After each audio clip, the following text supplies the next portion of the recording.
known for ready for selfless service, not only for addressing disasters situations, but uplifting the society as and when it is needed.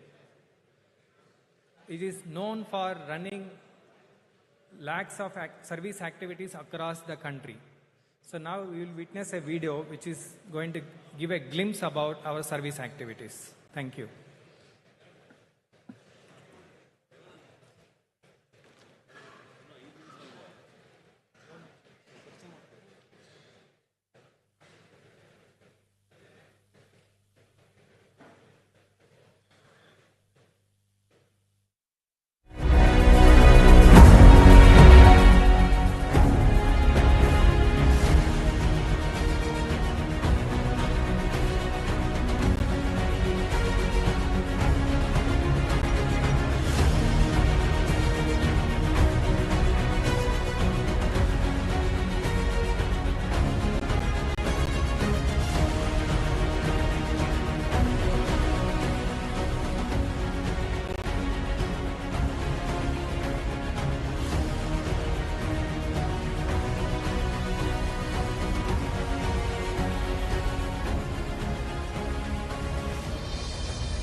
Now, Parama Pujaniya Sarasanga Chalak, Mananiya Shri Mohanji will be arriving.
Vande Mataram. We'll have Vande Mataram now.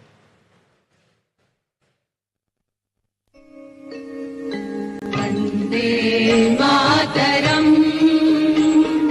Vande Mataram, Sujalam Sufalam, Malayaj Sheetalam, Shasya Shamalam Mataram, Vande Mataram, Shubhra Jyotsnam Pulakitayamini, Pulya Kusumita Drumadala Shobhini, Suhasini Sumadhura Bhashini, Sukhadam Varadam Mataram, Vande Mataram, Koti Koti Kantha Kala Kala Ninada Karale, Koti Koti Bhujai Dhrita Khara Kharavale, Abala Kanu Maharata Bole, Bahubaladharini Namami Tarini, Vipudayavarini Mataram, Vande Mataram, Tumi Vidya, Tumi Dharma, Tumi Riddhi, Tumi Marma, Tvam hi Pranaha Sharire, Bahute Tumi Ma Shakti, Hridaye Tumi Ma Bhakti, Tomaroy Pratima Gadi Mandire Mandire, Vande Mataram, Tvam hi Durga Dasha Praharana Dharini, Kamala Kamala Dala Viharini, Vani Vidya Daini, Namami Tvam, Namami Kamala Mamala, Atula, Sujala, Supala, Mataram, Vande Mataram, Shamalam, Saralam, Susmitam, Bhushitam, Dharanim, Bharanim, Mataram, Vande Mataram, Vande Mataram. Bharat माता की जय। Kindly take your seats. Ellargu Namaskara. Good morning, everyone. Welcome back to the second day of two-day lecture series in the occasion of 100 years of Sangha Journey, New Horizons. We have here achievers, influencers, dignitaries from all walks of life, be it administrators working in defense sector, social, intellectual, educational, legal, economic, health, scientists, dharmic, arts and sports areas.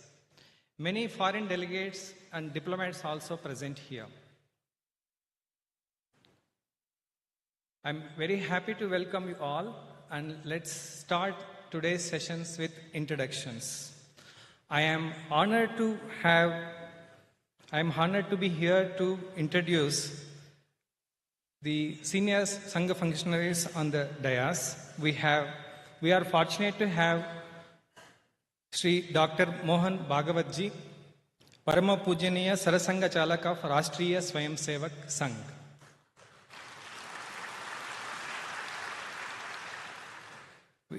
Sri Dattatreya Hosbaleji, Mananiya Sarkarevaha of RSS. Dr.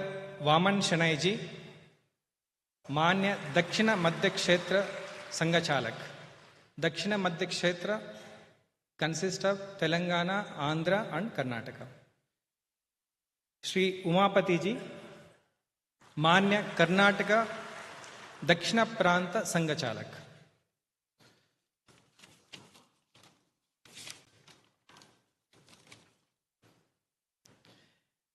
Yesterday,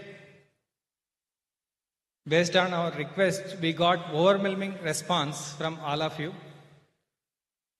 We have received total 470 questions.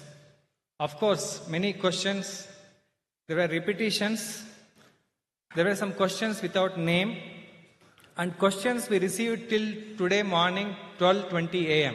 through online.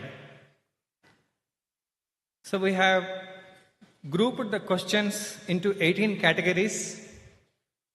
Total 284 people asked the questions. So out of which 81 are feedback or suggestions related. So out of these 470 questions, we'll be going through each category wise. So I'll be asking questions one by one. I will be also reading the names. If you are here, please stand up that time. So let me start the questions.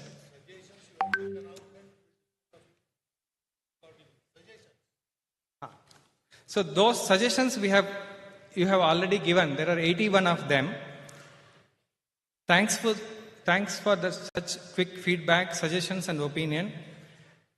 Wherever it is appropriate, we will be taking action in the due course of time. Thank you. So let me start the questions. First set of questions are related to RSS, organization and policies matters.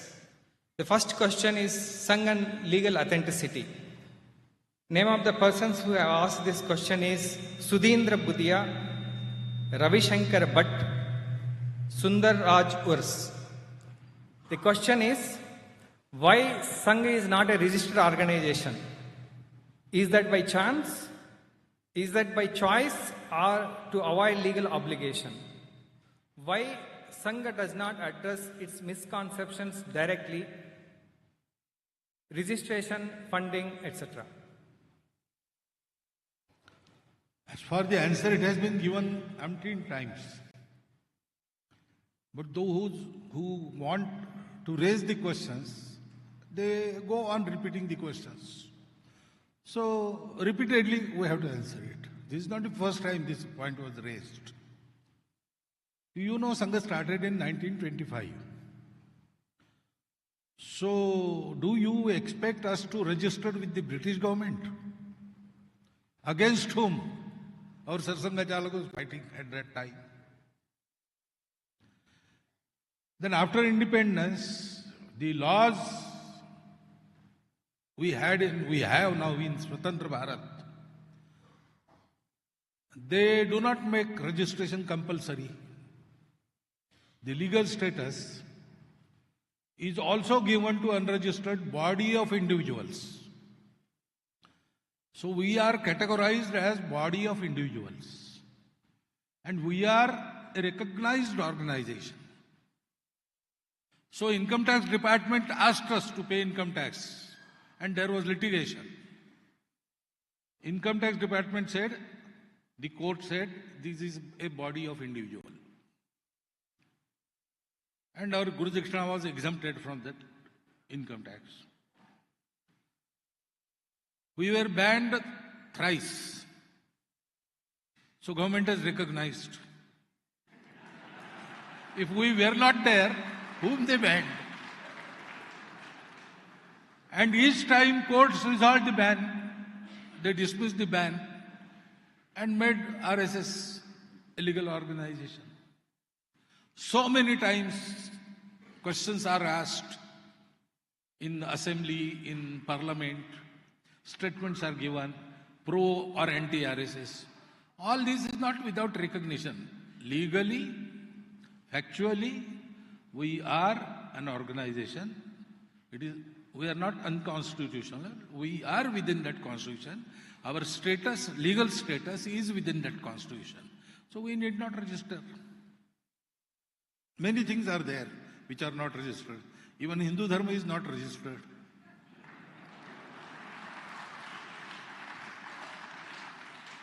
The next question is vision of Sangh for next 2 decades. Sudhindra Budhiaji, Dr. Prema. What is the vision and mission of Sangh in 20 years? I think I have answered this question already in the second part of speech yesterday. So we want to unite, organize, impart qualities to entire Hindu society so that they will create a prosperous and strong Bharat which will impart the dharma knowledge to the world so that world becomes happy, blissful and peaceful. That part of the task is to be carried out by the entire society, the entire nation. We are preparing Hindu society for that. Ours is the only vision, single vision. After we fulfill that vision, we don't want to do anything else. Organizing the entire Hindu society. This is our task. We'll finish it. And the organized society will do the rest. We are included in that society, so we'll follow suit. But our mission, our vision is an organized, strong Hindu society. This question is Sangh and Muslims. Major General K.R. Prasad, Manohar Iyer, Dr. Vasant Dikshit. Are Muslims allowed in RSS? How Sangh can build confidence in minorities? Sangh is having outreach program for Muslims. Is there any plan to start educational institutions for minorities? No Brahmin is allowed in Sangh. No other caste is allowed in Sangha. No Muslim is allowed, no Christian is allowed, no Shaiva, no Shakta. Only Hindu is allowed. So people with different denominations, Muslims, Christians of any denomination, they can come to Sangha. Keep your separateness out. Your speciality is welcome. But when you come inside Shaka, you come as son of Bharat Mata, member of this Hindu society. So Muslims come to Shaka, Christians come to Shaka, as all other castes from the routinely Hindu society, routinely called Hindu society, they also come to Shaka.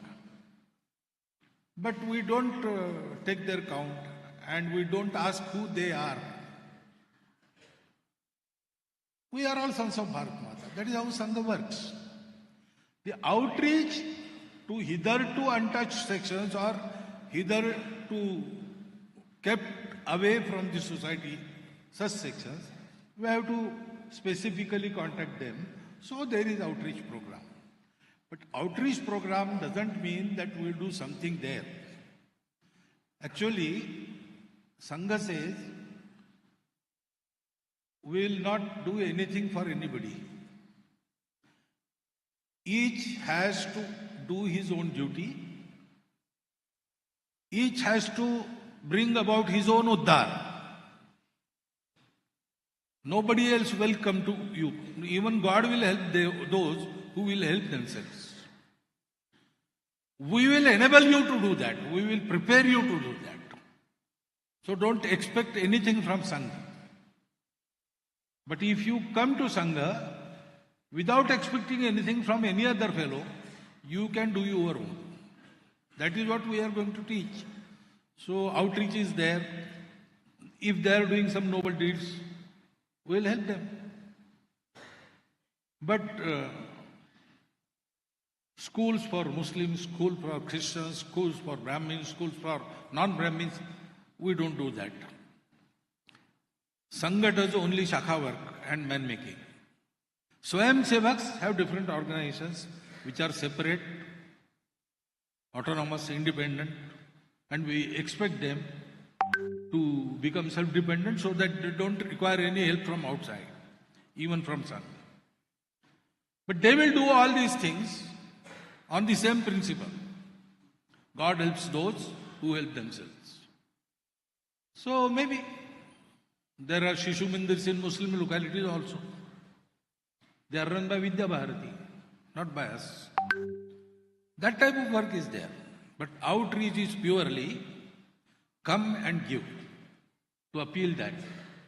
Come to Sangha and give your everything in the work at the feet of Bharat Mata. Sangha doesn't give anything. Sangha asks for everything. That is Sangha. So next question is related to Sangh Janji as well as new forms of Sangh. Balaji, Dr. Shalini, Malavika Kadalol, Nidhi Agarwal, Jawahar, Raghavan Sampath, Professor M.V. Alkawadi, Dr. Kiran KJ, Unnikrishnan Menon, Srinath Bhatni, former board member of Infosys, Professor Suresh Jagamashetty, Vice Chancellor, Dr. Anand Shankar, Ajay Roti asked this question. There is one more question. After this, I will read that question as well together. This question is, in the age of emerging technologies like artificial intelligence and attractions, what is the plan for RSS to attract and address interests of Gen Z? How to address Gen Z, make them educated of Indian cultural roots as they are much attracted towards Western culture and are easily becoming prey to wokeism. The next question is on new forms. Dr. Appaji Gowda, Umesh Wagmare, Dr. Iranna S. Irapur, he is cardiologist, Arundhati Hegde, Prakash Hegde, C.A. Vivek Totlunker, Manohar Iyer. The question is Sangha planning to redefine Sangha in a new forms for modern age? How can trans women connect and contribute to RSS? Trans women. How trans women? Transgender. Yeah. How Sangh is planning to expand it into newer areas? Can youth be trained like soldiers? Implementation of meditation, cardiac health, etc. Could such practices, such changes could be brought in? In Sangha, any change except the basic. Hindustan is Hindu nation. That is the basic, that will never change. Everything else can be brought about. It is proposed, it is discussed, and when there is consensus, change happens within minutes. But till there is consensus, discussions go on. So no change is a taboo. But only that change which is accepted by all is incorporated. We have a process of that, and we have made many changes in what we do. The basic thing is the same. So So any change can happen.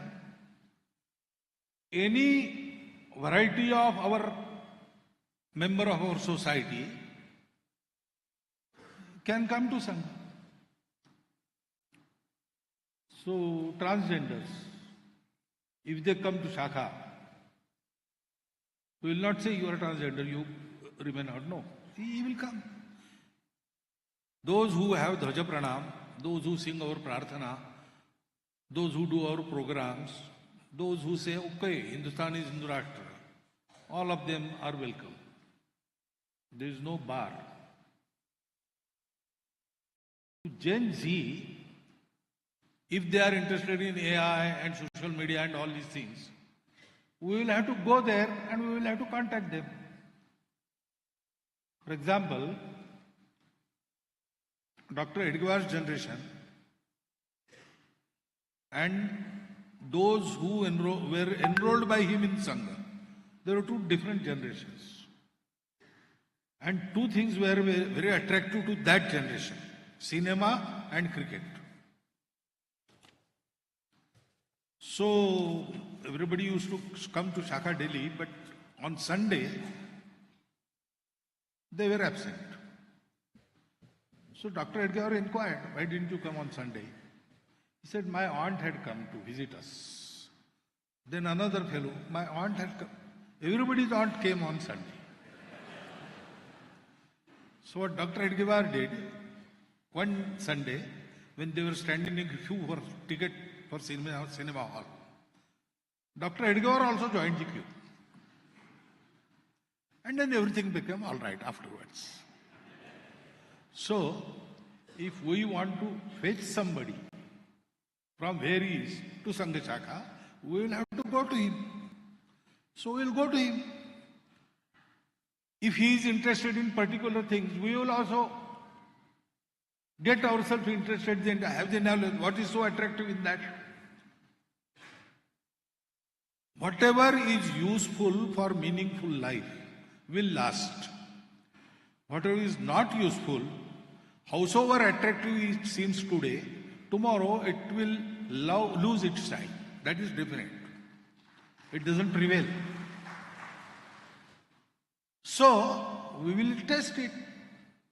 We will know its limits, do's and don'ts, how much useful it is, how much harmful. All this we will learn, and we will go there and we will take them by hand, befriend them, and then bring them to Shakha. So don't worry about that generational change. Our methodology, our programs are very much adaptive. They adapt to situations. So we'll adapt to that situations. It takes certain time to adapt. Only that time will be lost. But nothing, no loss. We will recoup with it. So next question is Sangh and ideology related. I am combining 6 questions. Mohit, he asked the question, why Sangh has adopted Bhagavad Dvaj instead of national flag? Krishna Prasad, what is the effort of Sangh in bringing women into the forefront? G. Jawahar, how Sangh can work with entrepreneurs and business to create more employment? Media related, Dr. Venkateshwarlu, Vice Chancellor, Tumkur University, Ravi Shankar Bhatt, MG Suraj, Jayalakshmi KS, Chudi Sivaram, Sanjit Naik.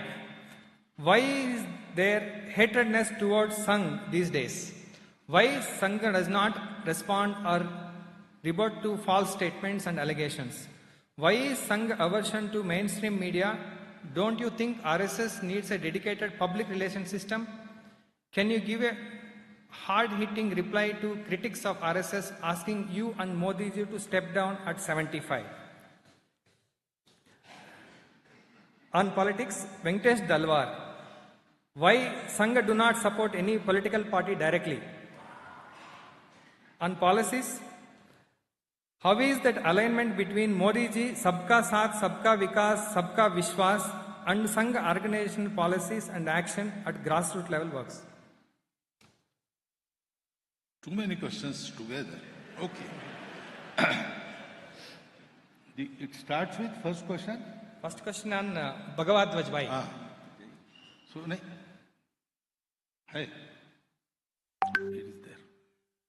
So, Sangha started in 1925.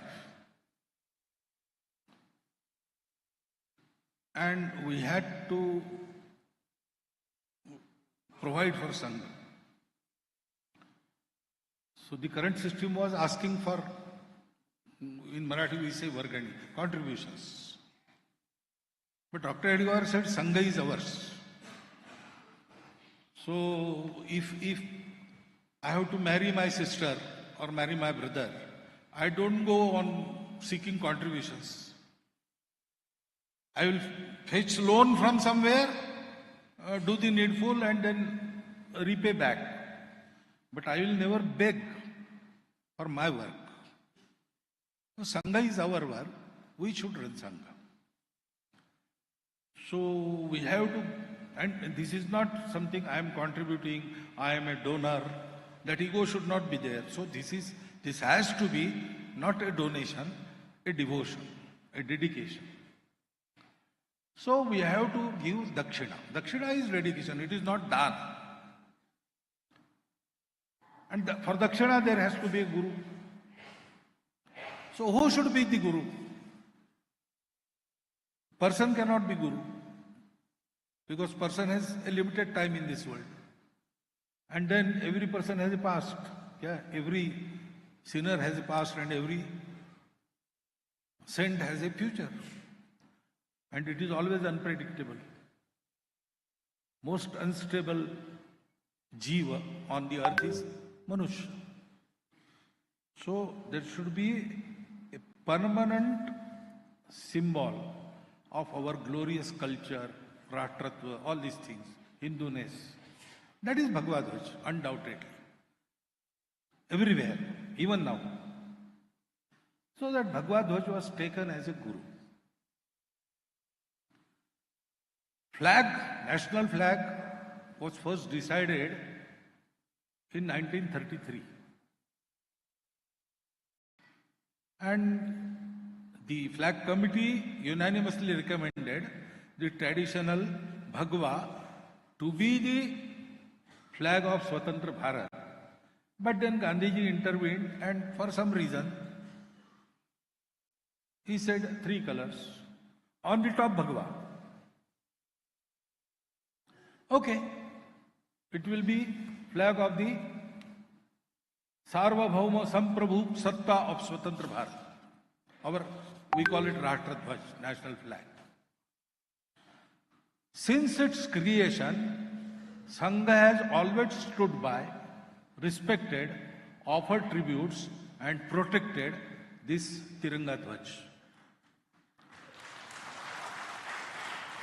It was first hoisted in 1933 at Faizpur in Khandesh, Maharashtra. In Congress session, Pandit Jawaharlal Nehru, he hoisted its flag. 18-foot tall pole was there and flag was hoisted. But it entangled in that cord and it stopped half-mast. Now someone has to go there and untangle it and take it to the top. Nobody dared, but there was one youth. He ran there, he climbed this top, took the flag, took it to the top and then climbed down. And he was welcomed by everybody and he was asked to come in the evening session so that he can be felicitated by nobody else. Pandit Jawaharlal Nehru asked him this. He said, okay. But later on, some workers there, they whispered in the ears of Pandit Nehru, you have called him, but he goes to Shaka. So that program was cancelled. Dr. Hedgewar, after getting knowledge of this incident, he travelled to Faizpur and gave a small silver lota as a prize to that Swayamsevak. His name was Kishan Singh Rajput. He expired 10 years before. I have met him twice. Since the formation of this flag, we are there to protect it. when court said that this flag can be hoisted by private institutions also, we have started flag hoisting on 15th August and 26th January in Sangha also. All our Karyalayas hoist these flags. So there is no question of Bhagwa vis-a-vis Bhagwa and Tiranga. Every Communist Party has a red flag. Congress Party has Tiranga with Charkha, not with Chakra. Republican Party has blue flag. So we have our Bhagwa and we respect our national flag. That is the case. Then Women, effort of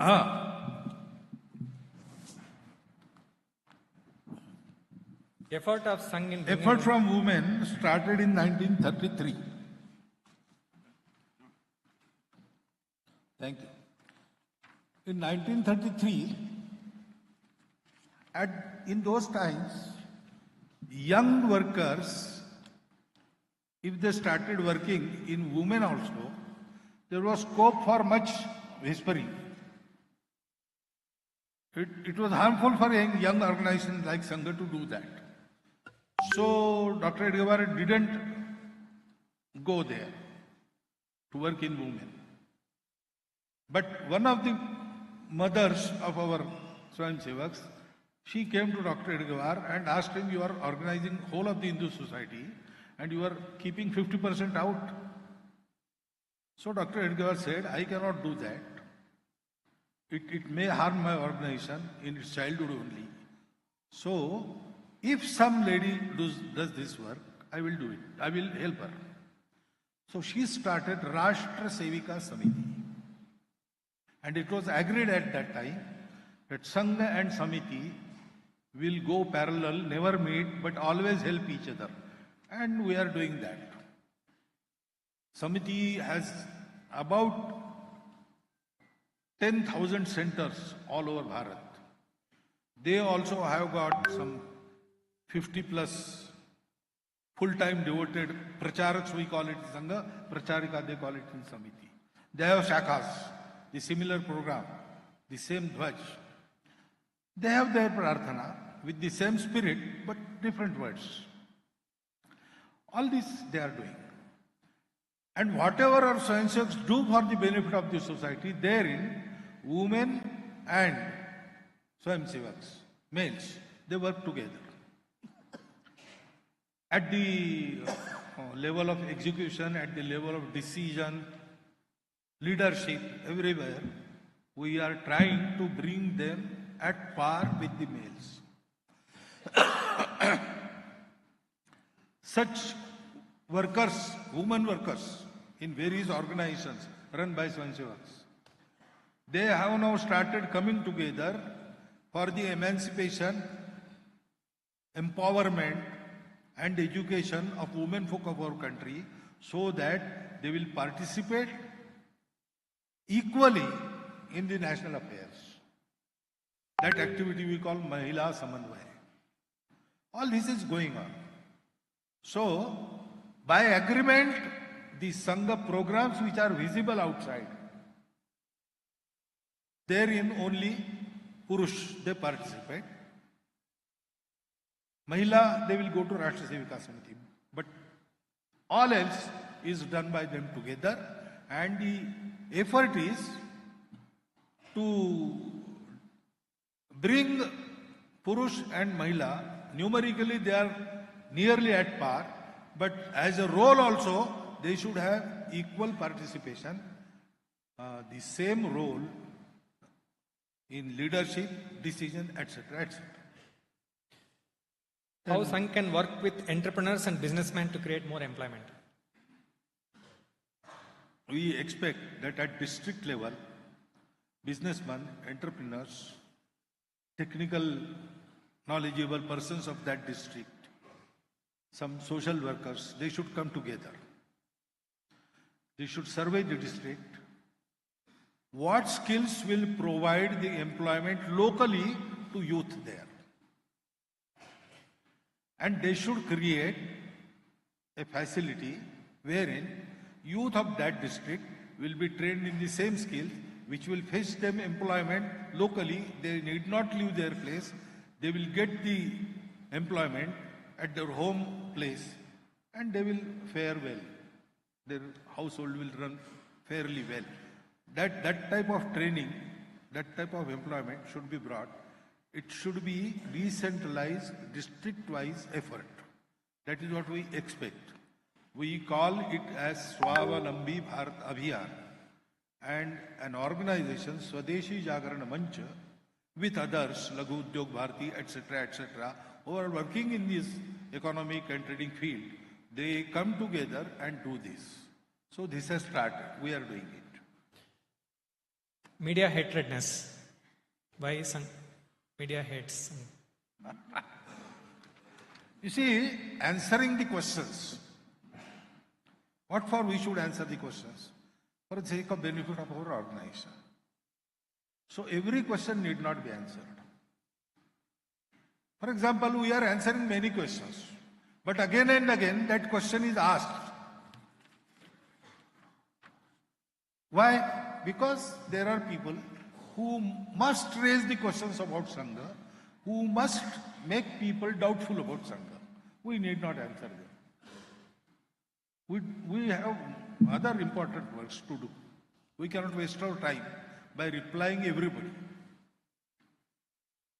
And then, after these years have passed, the criticism makes us more famous.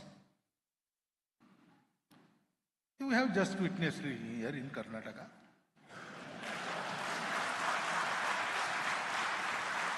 So why should we will encourage them to raise more questions. Then those who ask questions, we have to see what their intention. Those who want to understand. I am answering your questions. Because you want to understand. But there are some who do not want to understand. They just want to nag us. So Balasaheb was answered questions about politics. 3 different persons, he answered differently. One fellow wanted to understand what is the relation. Sangha role in politics and the political party BJP, what? So he wrote a letter. Balasaheb answered, asked him to come, gave him interview for 3 hours. He told him everything. He was satisfied. He went back. Then there was another fellow who just wanted to nag. So he raised this question in a small meeting. Balasaheb told him, you have asked the right question, but to a wrong person. He asked, why so-and-so go to BJP? He said, you should not ask this to me. You see, when we don't tell our so-and-so where to go. When they want to go in politics, they try to enter this party. That party says, oh, you are RSS wala? Go out, get out. We don't want you here. Another party says, no, we have resolved not to let enter anybody our party unless he should forego his relationship with Sangha. So, every door is closed for so-and-so. The only open door, he seeks his refuge there. He goes to BJP. So, you go to the other parties and ask them why there is no so-and-so in your party. Now, this is not the real answer. But that question was not asked because he wanted answer. And there was still another who was just, for any reason, he wanted to criticize RSS. So he asked this, why do you support BJP? Balasaheb asked him, in which shaka do you go? What responsibility you have? He said, I am not so-and-so. He said, by what right you are putting this question to me? My Sangha, I will take it to any party. Who are you to ask? Now this is also not right answer. But for that question, so answering questions, it doesn't matter actually. We are doing our work. Everybody knows we are doing the right thing. Still there are some who, after knowing all this, they want to just nag us or create some disturbance in our work. We don't respond to them. But some questions we do ask.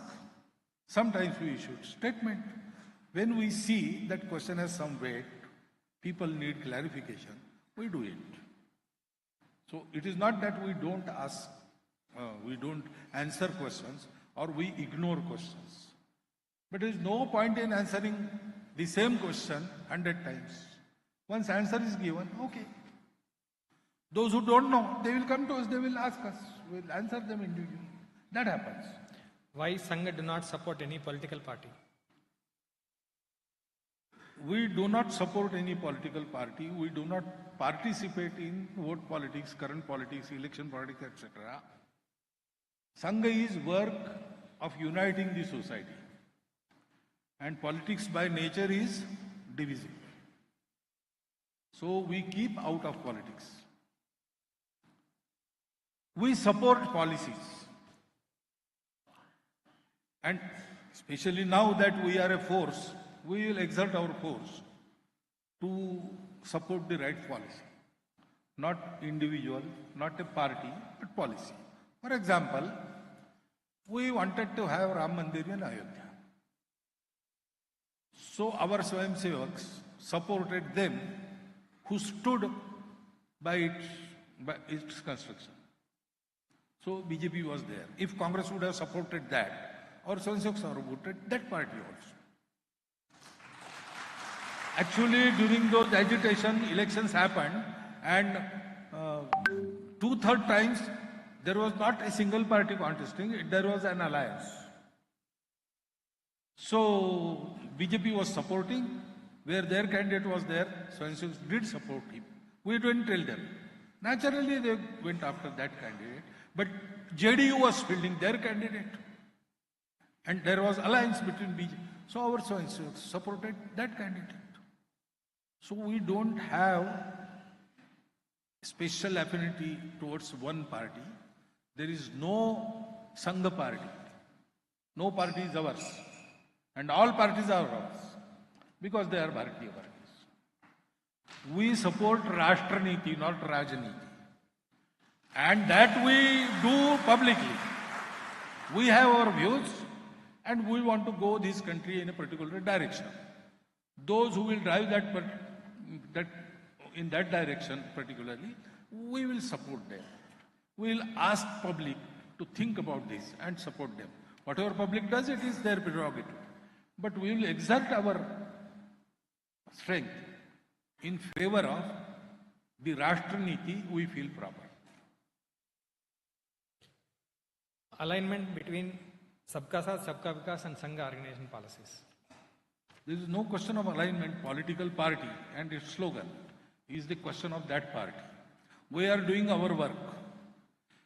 And yes, that I don't think that alignment is due to party and Sangha, but there are Swayamsevaks in that party. They think like Sangha.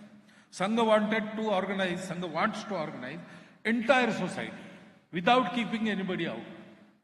Even today's opponents, they are our potential Swayamsevaks of future. That is how we look at it. So, we are already in Sabka Saath, Sabka Vikas. Without giving a slogan. Now in politics, when Swayamsevaks went, they learned that here slogan hearing is must.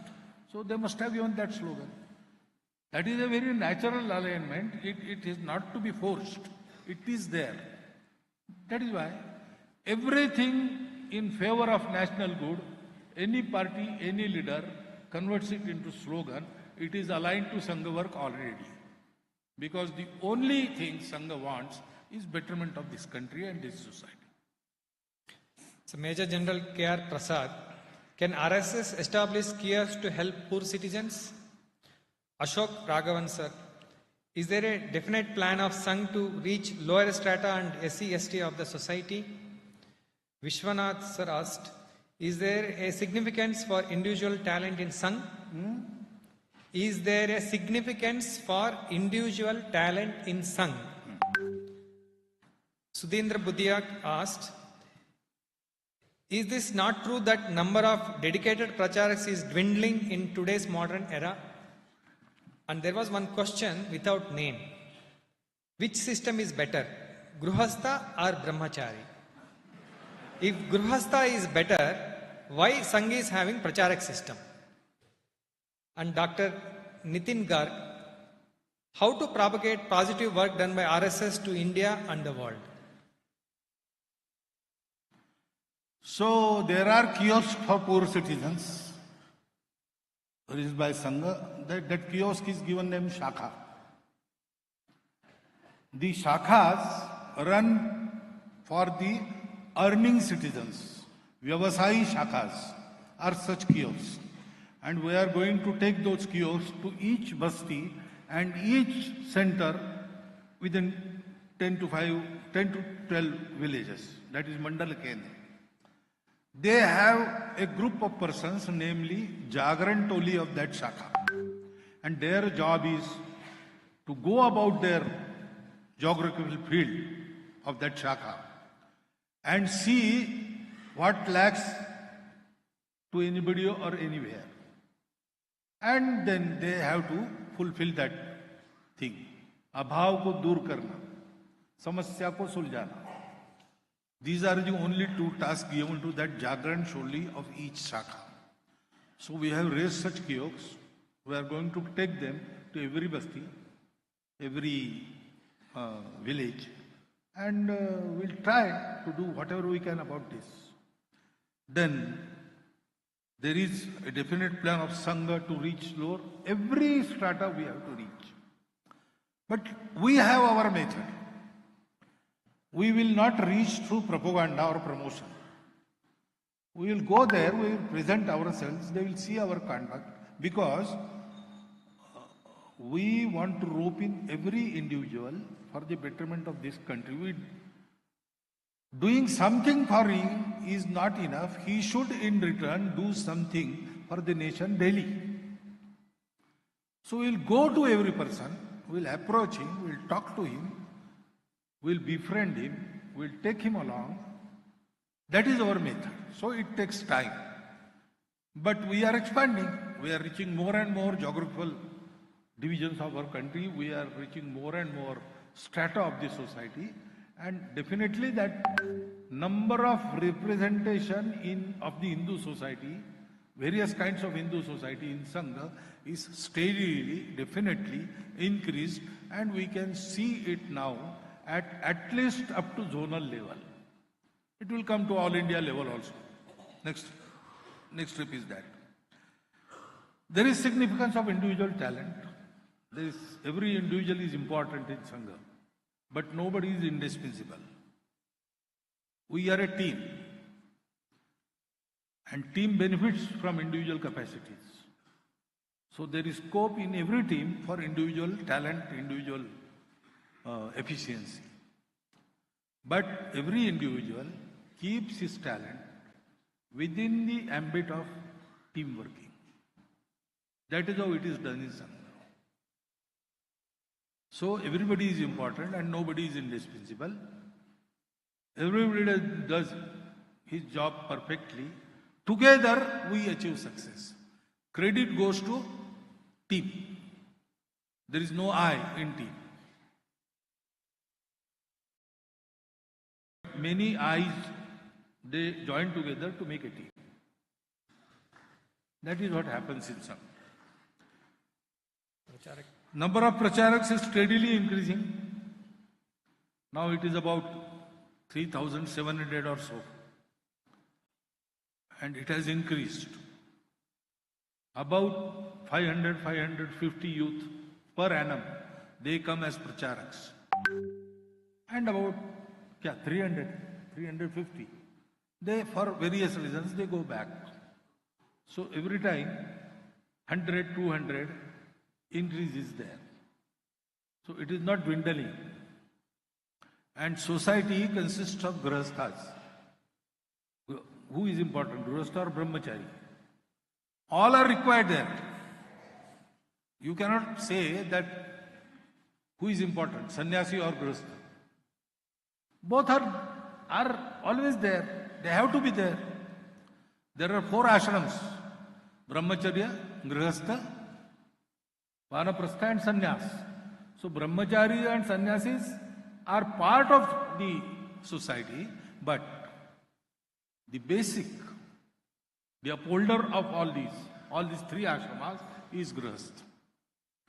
So in Sangha, there are 3,500 pracharaks, 3,700 pracharaks. And Swayamsevaks number is about 60 lakhs. So at least 30 lakhs of them are Grihasthas. Because we have a race with the time, we have to have such pracharaks. It is the demand of the time. Every Grihastha need not do away with his household and come as sannyasi. But those who can, they have to come. So that there will be no need to jump from brahmacharya to sannyas. But that condition of the society is yet to be created. Till that, pracharaks will be there. And because they are full-time and go everywhere, can go anywhere, they have their own importance. But Sangha is not the organization of ascetics. It is the organization of Grihasthas. Propagation of positive work. We need not propagate because positivity of positive work, sometimes it gets affected by over-propagation, over-propaganda. But people must know about it. To that extent, we do propagate what we do. And only that much is necessary. Rest is done by seeing. We will have such works everywhere, in every section of the society, in every part of our geography. People will automatically come to know it. Same way it has happened. Now people know of Sangha work, service work, because even our criticizing people, they also came to know when they saw it. So I don't take name, but a very famous Patrakar, she was criticizer of Sangha. But during Corona, she went to a slum and saw only Sangha people working there. So she slowly changed. So we did not propagate. She came and saw. Wherever she was working, our work has reached. That is why she came to know. This is the recommended method. So we have our publications, we have our report of Seva Karyas, all these things come out in public domain, we give them. On our website we will find them. When people come to meet us or we go to meet people, we give them with such. I think here also we are going to give some books. That we do. But it has a limit. In certain proportion, the dosage is important. Overdose will cause harm. That dosage we maintain. The next question is Bharat and national scenario, vision for 2047 and next 2 decades. So first question, Mr. Vinayak Gokur, Dr. Lakshmi Ashwin Gowda, ex-bureaucrat. Mr. Chandrasekhar, software industry. Mr. Jagpati Jha, professor of IIMB. The question is, what is the vision of your Bharat at 2047? What would be the factors impacting it?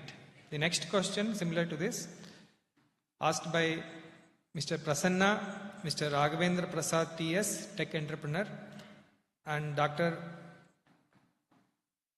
Parladan KK. The question is, what role do you see of RSS in shaping India's governance? What are RSS plans to make Bharat self-sustaining in technology? Please share a practical way forward for peace with Pakistan within a decade. So, accepting this last part, all the answers have been there. Yesterday in my address, today in answering one question. Vision of Bharat in 247, I said that we will prepare the society and society will take care of everything. Along with society, we will also be there. So that is our vision. Param Vaibhav Sampanna Vishwaguru Bharat. What are the plan? Well, our role is preparing the society, man-making.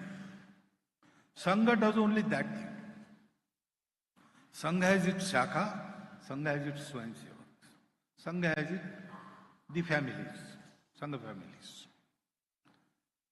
Everything else belongs to Swayamsevaks. They do it. Sangha does nothing, Swayamsevaks leave nothing else. They do everything. Independently, autonomously, separately, and they become independent also. They self-dependent also. So, what practical way of making Bharat self-sustaining technology is not question for RSS, but definitely it is a question for Sangha Swayamsevaks who are working in the field of technology. So, Make in Bharat, encourage the innovations, bring out the startups, help them. That is happening. Many Swayamsevaks are working through the government also, privately also, through various manufacturers, those who are in contact with Lagudyog Bharati. The other day, I went that exhibition of IMS. Many of you must have visited that. So there were so many stalls. I found 20-25 Swayamsevaks also. Their entrepreneurship, they had created some company, etc. They were also there. It was specially dedicated to defense product and AI. In that field also, they created. So that initiative, Swayamsevaks have to take. They are taking it, and they go ahead gradually. That will happen. Peace with Pakistan is something entirely different topic. We always have peace with Pakistan. It is Pakistan who don't have peace with us. And as long as Pakistan gets some satisfaction of causing harm to Bharat, it will keep on doing it. So, way to peace with Pakistan is that we don't breach from our side the peace. But if Pakistan wants to breach that peace, it will never be successful. And the more it tries, more itself it will be harmed. If we make ourselves in that way, for example, Pakistan invaded in 1971 and lost a complete army of 90,000 to Bharat. If that happens repeatedly, then one day Pakistan will learn a lesson. It is better to cooperate than to compete or than to fight. I don't think they understand any other language. We should make Pakistan understand. So we have to speak the language they understand. And that language is, we cannot do anything about it. When Pakistan understands it, we cannot do anything about Bharat.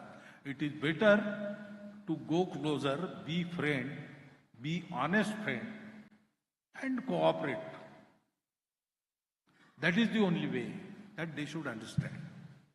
So we have to be prepared for their repeated tries. We have to give befitting answer, defeat them always, each time causing them some loss that they will repent forever. When this goes on, one day Pakistan will understand. We wish that they understand this, and then they are very peaceful, they become very peaceful neighbor of us. And with our progress, we will also make them progress. That is the peaceful intention we have. So next question related to economy. Ajit Hanumakkanawar, journalist. Major General Prakash Chandraji.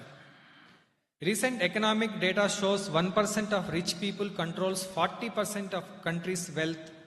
How RSS view this? How wealth can be distributed equally? Related question.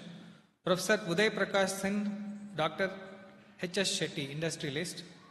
What are the main sectors driving India's economic growth?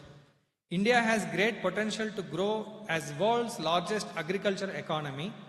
How can we achieve this? And related to freebies, Dr. Parvati, Academic Director, and Krishna Bhattji asked this question. Tax money must be used for nation building, not for freebies. What is RSS opinion on this? Related to food security, Professor Jagapati Jha. What role RSS has to play in food security? These are the 4 questions. So, it is the fault of today's prevalent system in the world. It tends to mass production and therefore centralization of production as well as centralization of wealth. And that results in this disparity between poor and rich. The gap goes on increasing. It is inevitable. In any country, you see that. That is happening. We have to find a new way. We have to show the way to the world. And our way is not mass production. Our way is production by masses. Decentralized production leads to decentralized wealth creation. So wealth is not concentrated in the hands of few individuals. It is distributed throughout. Family-wise also, that distribution is possible. It was so once, and it is so even now to large extent in Bharat. The wealth is with the families, not few families, common people. When there was Notbandi, even the householders did not know they have this cash, this money. Because the grandmother of the house, she saved some 2 lakh rupees for the marriage of her granddaughter. Nobody knew. A small cash, petty gifts, she used to store and did this. That is why the world upheavals in economy affect Bharat least even now. Because wealth is not centered in only share market, only few individuals. It is distributed. So this decentralized model of economy, we have to develop, we have to make it succeed, and we have to show this to world. Because disparity is the fault of the system. Then human nature also plays the role. I earn, but I have to give back. 2 हाथों से कमाओ, 1000 हाथों से बांटो. That nature has to be developed. Rich people have been given riches by the destiny so that they will take care of all the poor. Not as daya, not as dan, as their duty, as their dharma. So survival of the fittest nahi. Fittest will let others survive, make others survive, help others survive. ये हमको reverse basis पर we have to create our own new model of economy. Then all these questions will be answered in that. For example, agriculture. Today we think trade and industry and agriculture.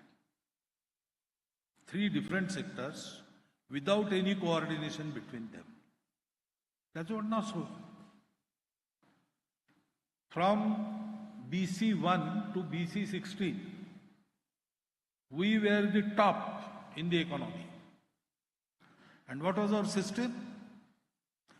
Agricultural based, commerce, trading, industry, everything was there. Which is more important, agriculture, trade or commerce? We answered it. All the 3 are important together. There is no more important and less important. They are complementary and they are helping each other. They should help each other. That type of model, environment friendly model, less energy consuming model, that we have to instill. So we have to have a new economic model on the basis of our thought. That is not some kalpana. We had that model working in the world. What has changed? Technology has changed.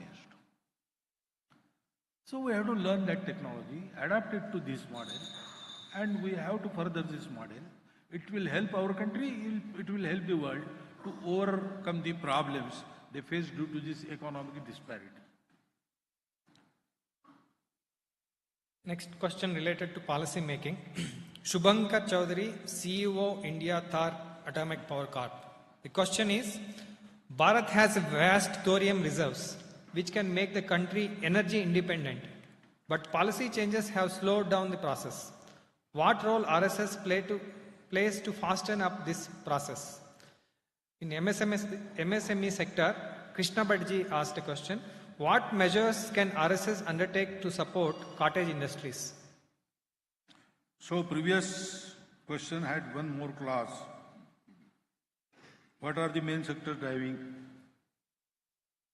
This is related to this question also. So what is driving India's economy? What are the major contributors?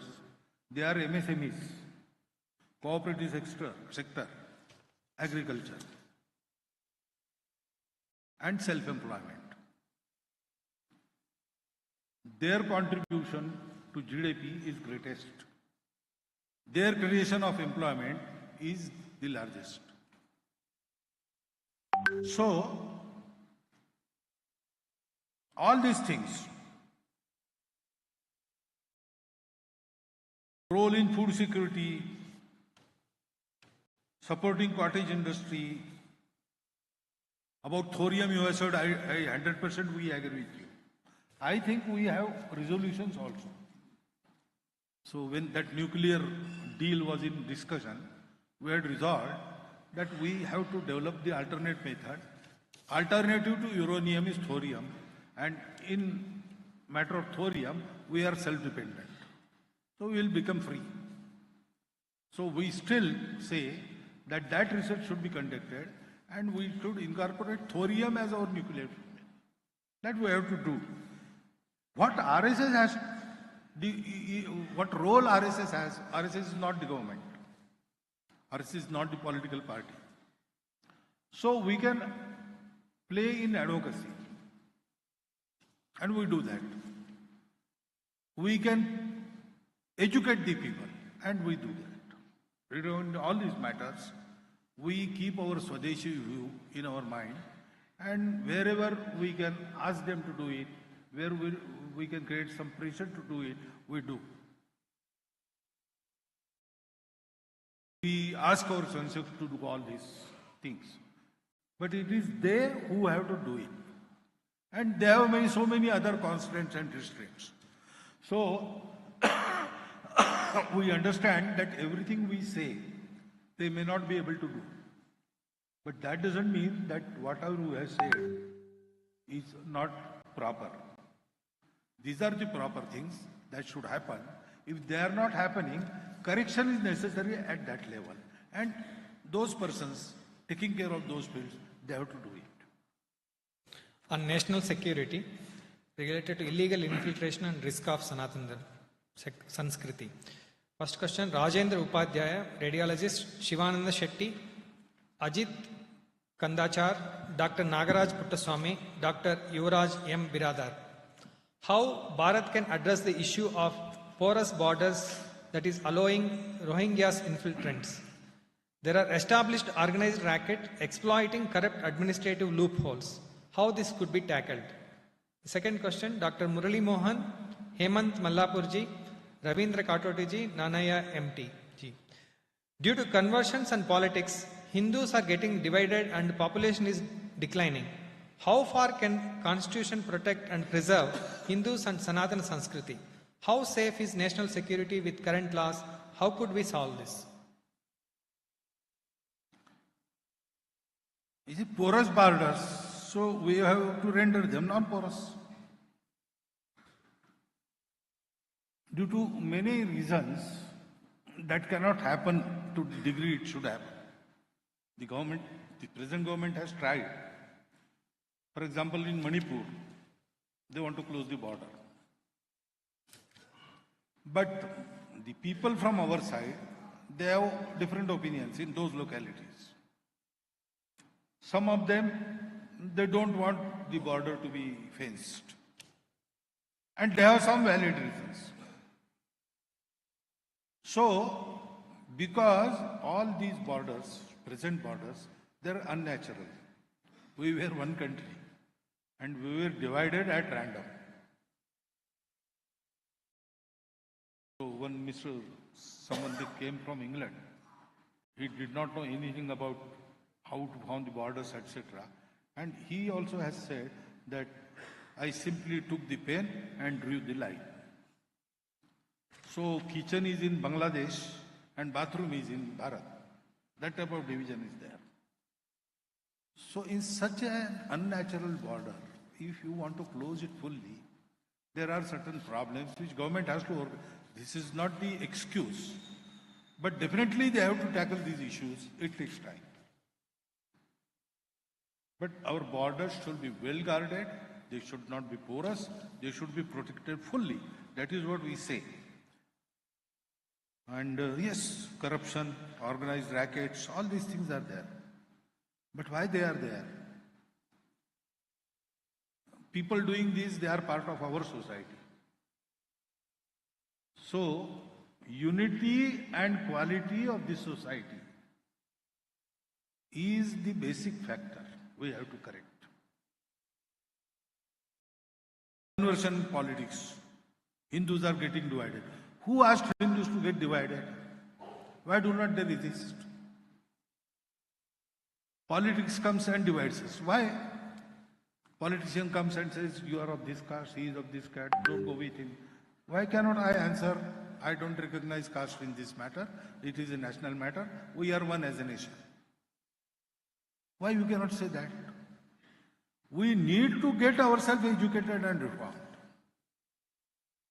In the matter of unity and quality of country, we have to do much.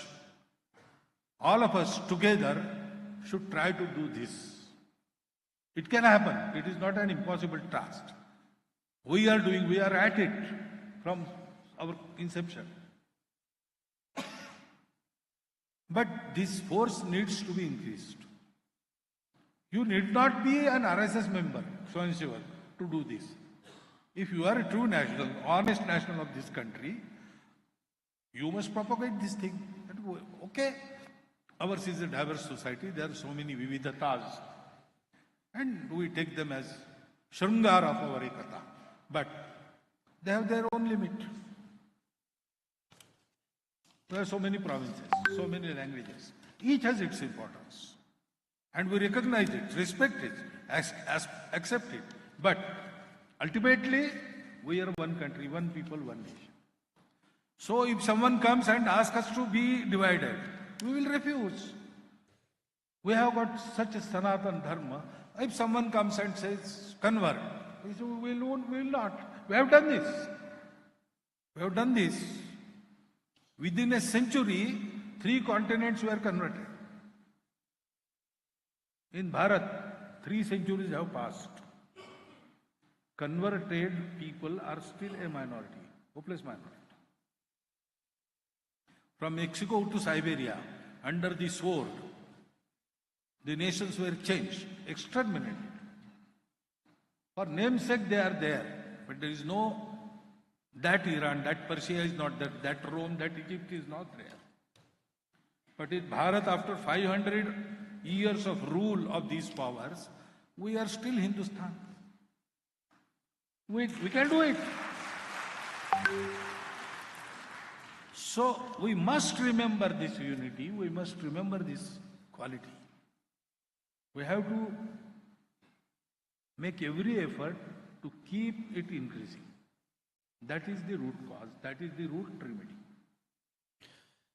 So next question is related to religion and caste. As I told earlier, we got 480 questions. We try to accommodate every question as part of this group of questions.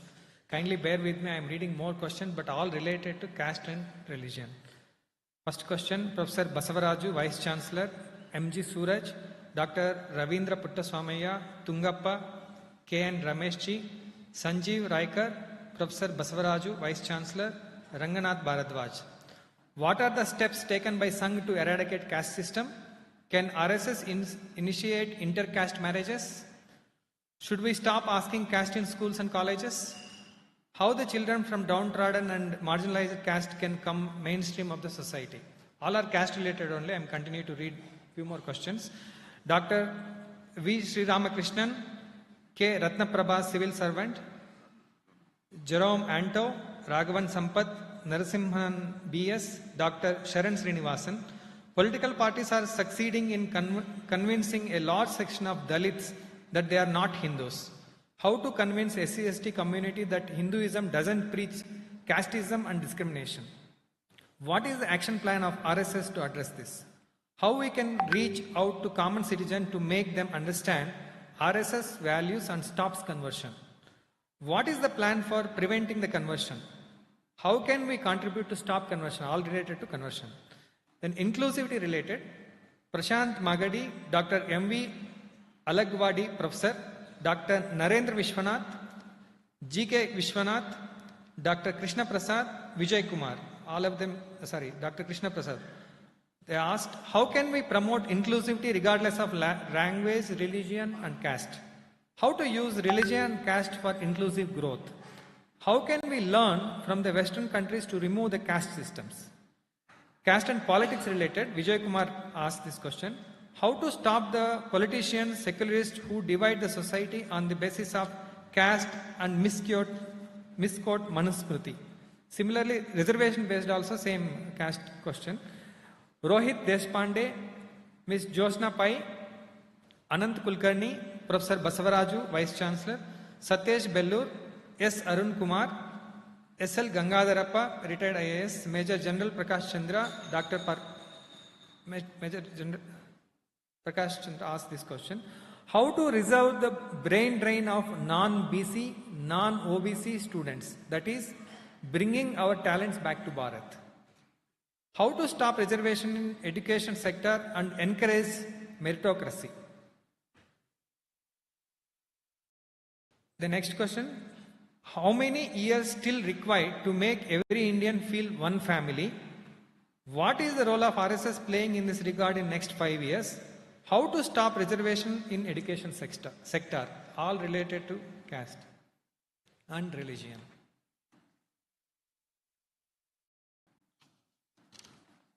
Now this caste, we call it caste system. It is no more a system. It is caste confusion. What does caste mean? Traditionally, one caste has one job. No other can do that job, and this caste has to explicitly, exclusively pay attention to that job only. That is the basis. That is not there now. Anybody can do any job. So where is the system? There is no system, but there is caste for concessions and for elections. That is caste confusion. So there is no need to do any effort to eradicate caste. There is need to do effort to forget caste. And that is very easy. We individually can forget caste. What we do in Sangha, we don't mention caste. We say we are all Hindus. We draw a bigger line. That automatically removes caste from mind. Ultimately, there is no system. Where does caste reside now? It resides in our mind. When we hear each other's name, we start thinking, oh, this is his name. He must be this. That has to be eradicated from our mind. This happens in Sangha Shaka. We together work for years together. We don't know to which caste we belong. Sometimes, for a marriage ceremony, we visit our Karkarta at his home. Then we come to know from others that he belongs to this caste. When I was elected as Sarakaryava, Mr. Suresh Soni, our another senior Karyakata, he was made Prachar Pramukh. And media reported that Suresh Soni is made Prachar Pramukh to give representation to OBCs. So next morning while taking tea, I asked Sureshji, are you from OBC? He did not answer, he just smiled like this. Today even I don't know whether he belongs to OBC or what caste. Because we don't think of it. We just forget it.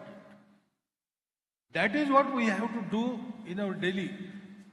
Our friend circle must include every kind of Hindu people. We think Hindus are one unanimous, one homogeneous society. But people think Hindus as from this caste, from this province, this language, that religion, like that.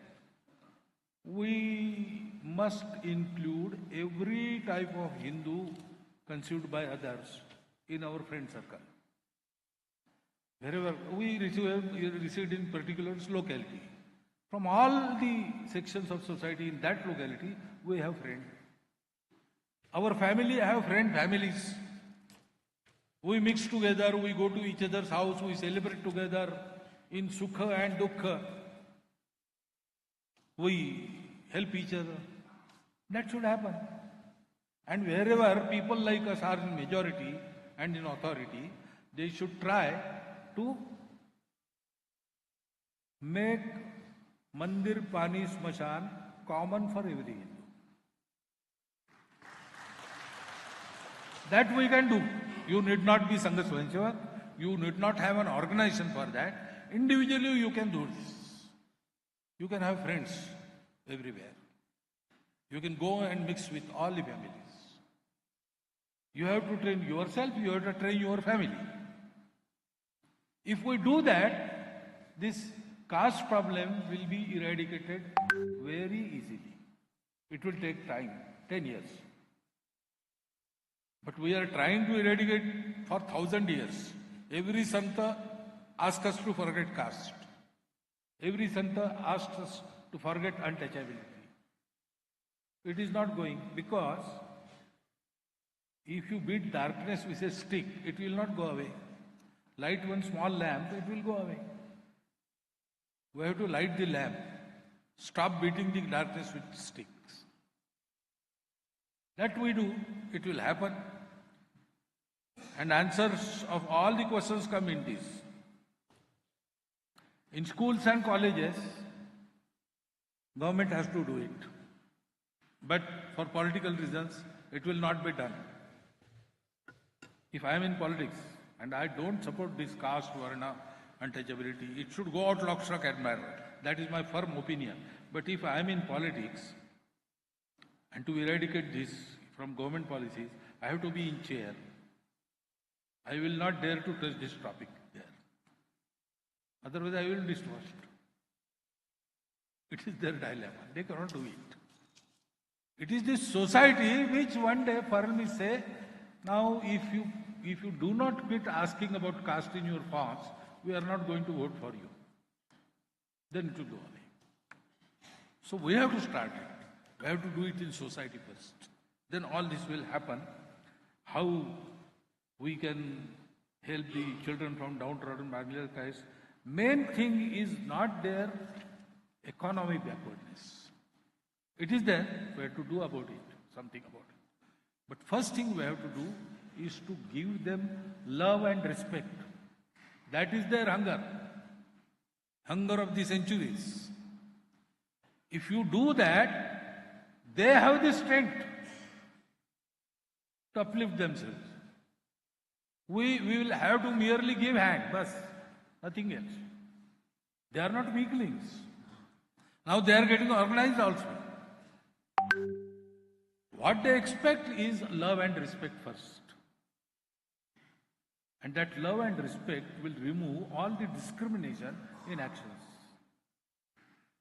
Then legal measures, everything follows.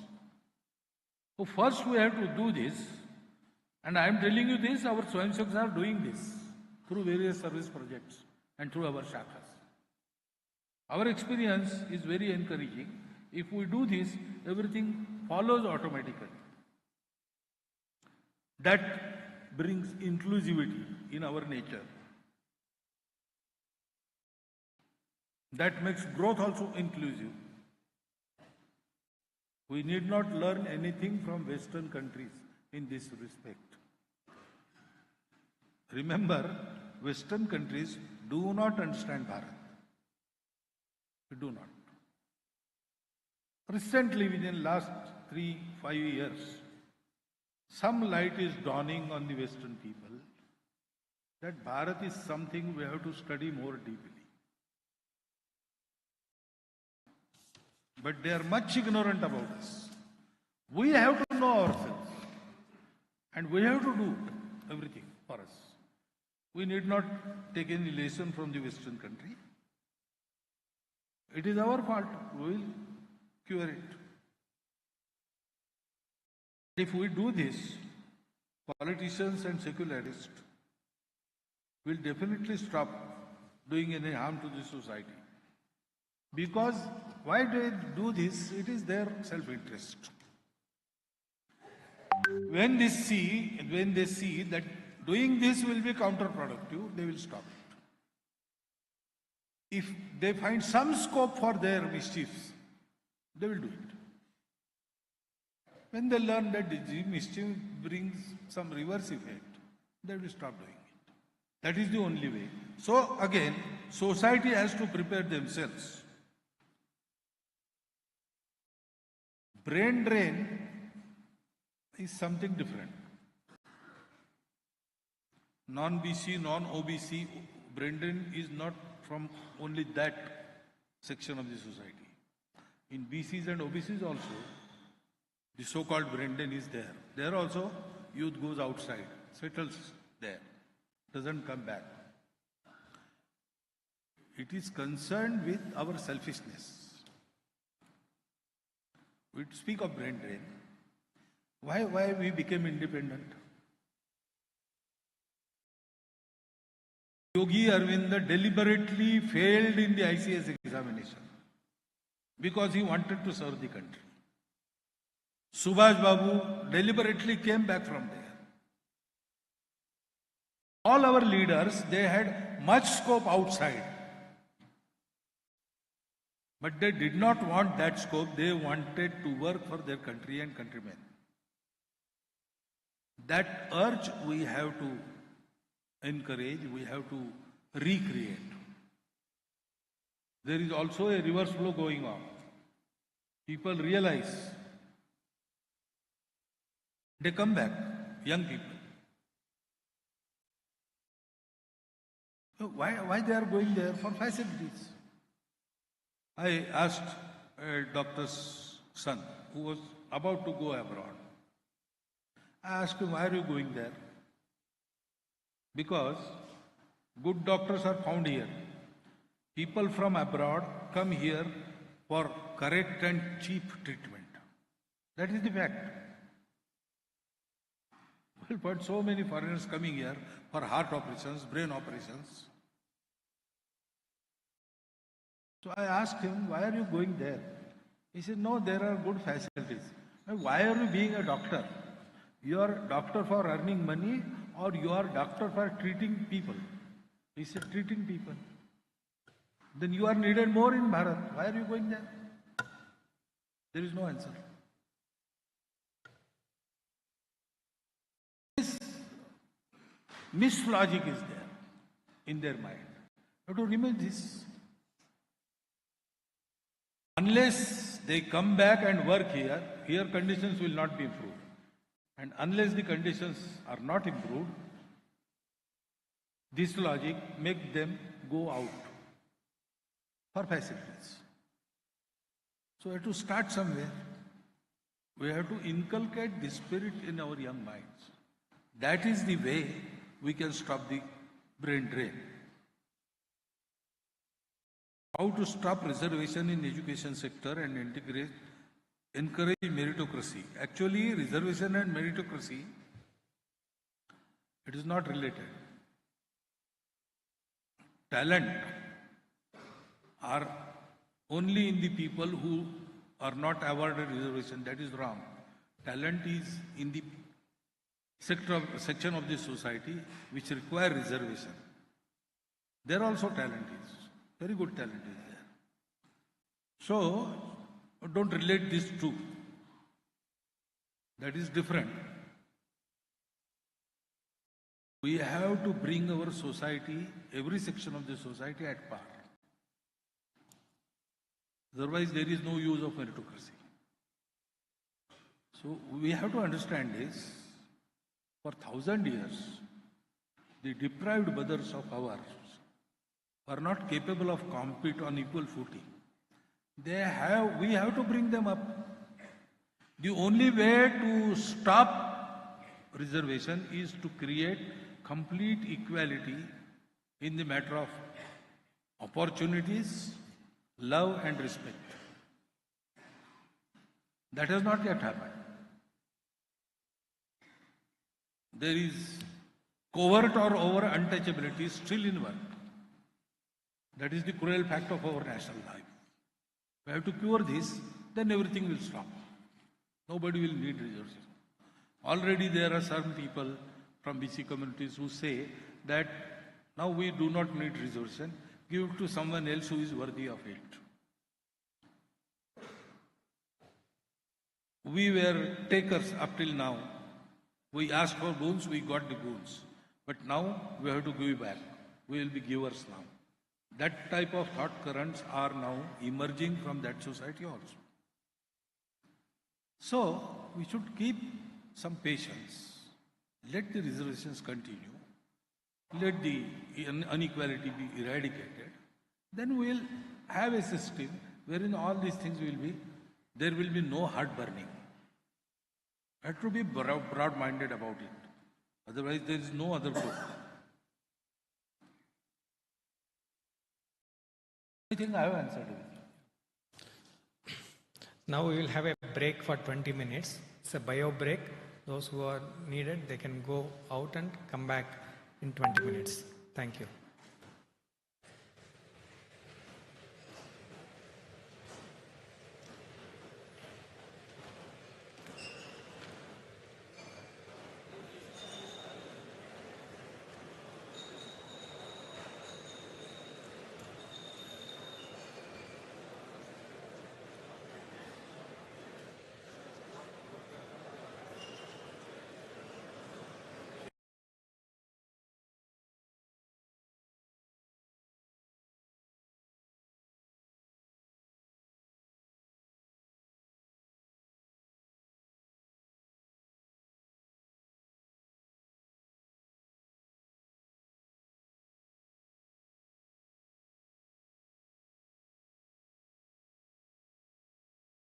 Your company is quietly pushing you out and you know it. Now at 40 and above, your experience should be a biggest asset, but companies are now treating it as a liability. And no one tells you